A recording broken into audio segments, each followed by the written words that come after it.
Somewhere in Kingston, 4 teenage girls lined up for a relay race that nobody outside their island was watching closely.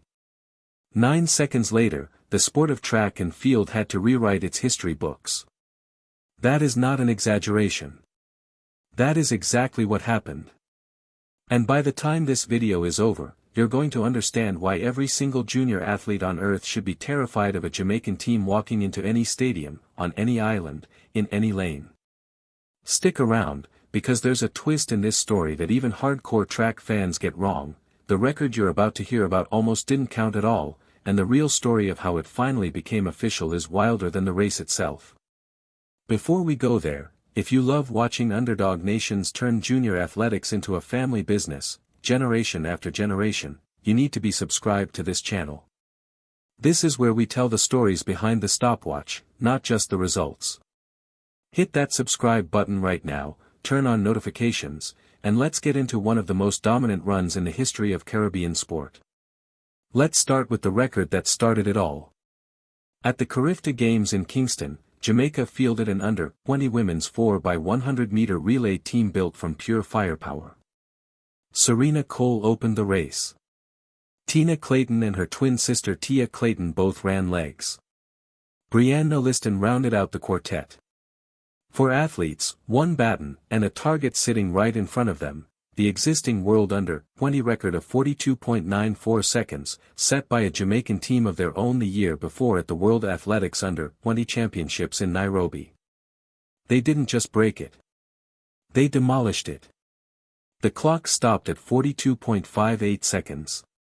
A new world under-20 record, run on home soil, in front of a Jamaican crowd that came unglued the second that time flashed on the board.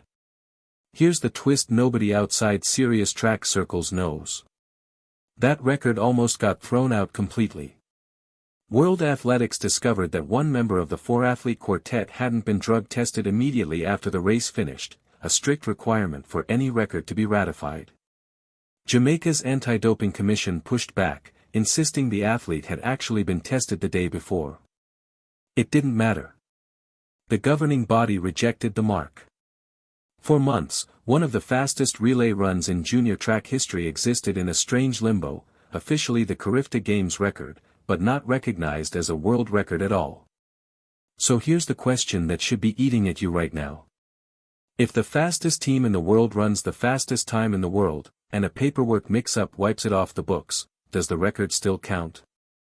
Does the achievement still exist if the world refuses to write it down? Jamaica didn't wait around to find out. A few months later, at the World Athletics Under-20 Championships in Cali, Colombia, a Jamaican quartet lined up again. Serena Cole was still there. Tina Clayton was still there. Tia Clayton was still there. The fourth leg belonged to Carifta Hill this time. And they ran 42.59 seconds, 1/100th of a second slower than the disputed Kingston run, but this time, every box was checked, every test was administered, and the record stood. Officially. Permanently. In the books forever. Let that sink in. The fastest under-20 women's relay team in history had to prove it twice before the world would believe them. And they did it twice, within months of each other, with basically the same core group of teenagers. That's not luck. That's a system. And if you want to understand why Jamaica keeps doing this, you have to understand what happens at Carifta every single year, not just the one where the record fell. Fast forward to a different edition of the Games, this time hosted at the Hasely Crawford Stadium in Port of Spain, Trinidad and Tobago. Jamaica walked in as favorites, the way they almost always do. And they walked out having swept 3 of the 4 under-20 sprint relay golds in a single day.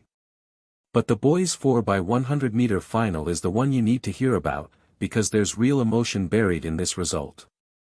The year before, Jamaica had lost that exact race to Trinidad and Tobago, on Trinidadian soil, in front of a Trinidadian crowd.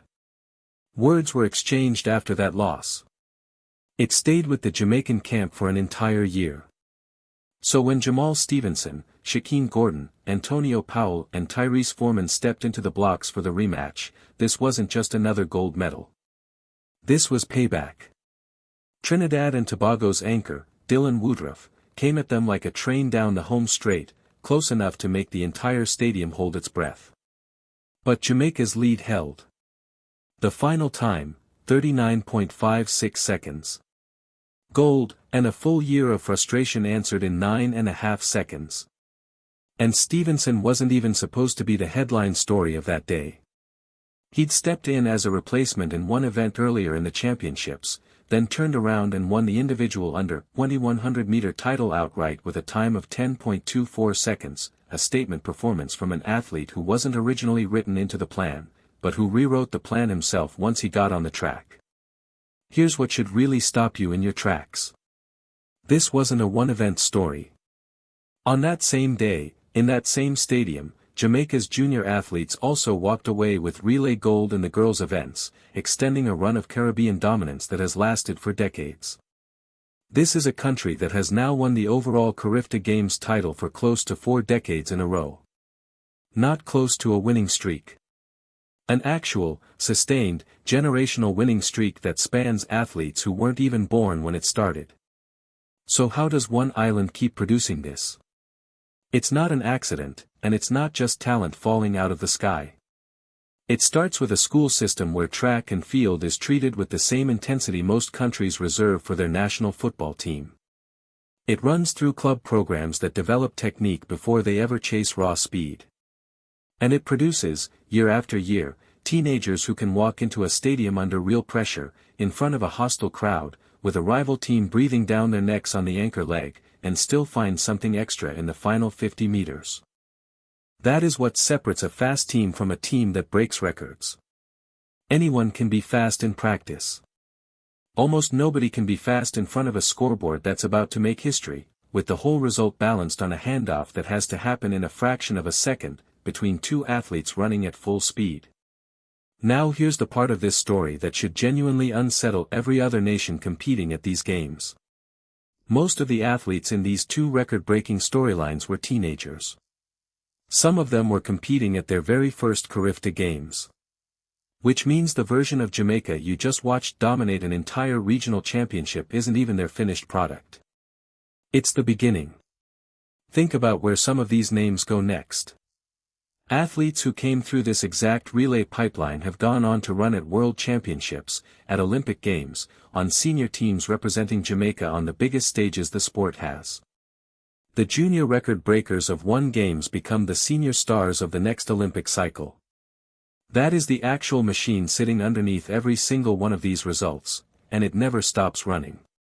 So here's what I want you to sit with before this video ends. A rejected world record gets rerun and made official within months. A one-year grudge gets settled in under 40 seconds. A replacement athlete becomes a champion. And underneath all three of those individual stories sits the same island, the same pipeline, the same relentless production of teenagers who treat a relay baton like it's a national duty. The next generation is already in the pipeline right now, training on the same tracks these athletes trained on, chasing the exact same records you just heard about. And there's a very real chance that somewhere in Jamaica, right now, there's a group of 4 teenagers about to do this all over again. I'm going to be tracking exactly who they are, and I've already got a name in mind that I think is going to shock you when their time comes. I'm not saying it yet, that's a story for the next video, and you are not going to want to miss it.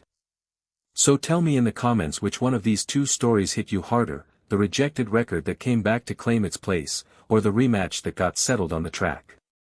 And if this is the kind of sports story you want more of, subscribe now, because the next name on this list is closer than you think. The baton never stops moving on this island. It just keeps finding faster hands.